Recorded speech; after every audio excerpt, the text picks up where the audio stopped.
Labas vakaras. Sveiki. Sveiki, gyvi. Kuo jūs vardu? Aš Ramūnas ir pristatysiu kolektyvą, mano plastikinius žmonės, kurie to jau ateis. O kokie mieste gyvena plastikiniai žmonės? Iš Kauno. Ilgai ta grupė gyvoja? Gyvojame kartu kaip sąstatas jau 3 metus. Kiek programos turit? Programų tai daug turim ir stilių daug turim. Vikingas, hip-hopas, breikas, hausas. Urban trapas? Urban trapas galbūt aš tik lyriškai išreiškiu, bet ne šiandien. Gerai. O tai sakysim, šita kompozicija, kuo jinai ypatinga, kurią mes šiandien matysim? Ji ypatinga tuo, kad žmonės nelabai matys, ką daro, tik tai jaus. Turėminiai šokėjai nematys? Šokėjai, taip, šokėjai. Jie visi, jiems buvo išdegintos akys specialiai dėl Lietuvos talentų. Jiems buvo apvilktos akys. Užtraukta glaukoma tokia. Galėtume sakyti ir taip, bet gal praregės. Gerai, na tada pasižiūrėkime. Labai įdomu. Kviečiame į sceną.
Alright, Gamer šokių studija. Ačiū Jums labai.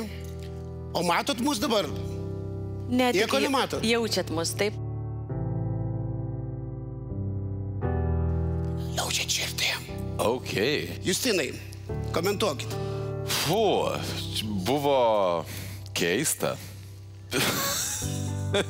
Bet šiaip šita naktis morgė man žiauriai patiko. Aš labai norėčiau pamatyti dar ką nors, ką jūs paruošite. Tai buvo visiškai įspūdinga. Ačiū Jums labai už pasirodymą. Taip, Ineta. Dvilypiški jausmai žiūrint pasirodymą. Vienas yra tai, kad labai vizualu, labai gražu, ta prasme visiškai neįprasta. Vis tiek eina mintis tokia, kad kažko tai vis trūkumas yra. Kas tai yra? Galbūt tai sinchronas, kartais jo nebuvimas paleidžia mano dėmesį ir aš tada pradedu stebėti, kaip viskas vyksta, choreografiškai sekti tiesiog, ar yra tikslu. Bet labai smalsu pamatyti kitą jūsų variantą ir labai noriu pamatyti jūsų akis. Justinai. Taip. Jūs turit vieną taip. Ineta. Aš dvejoju.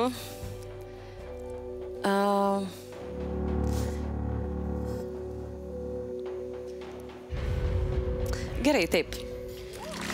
Taip. Jūs turit taip, du taip ir tai reiškia, kad keliaujate į kitą etapą. Aš iš esmės dėl intrigos galėčiau sakyti ne, bet kam? Jūs turite 3 taip ir keliaujate į kitą etapą. Šaunuoliai.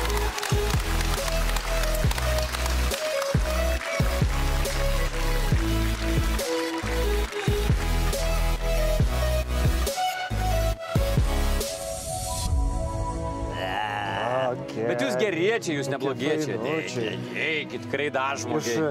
Iš miltelių reklamos. Jėzu, kokie balti.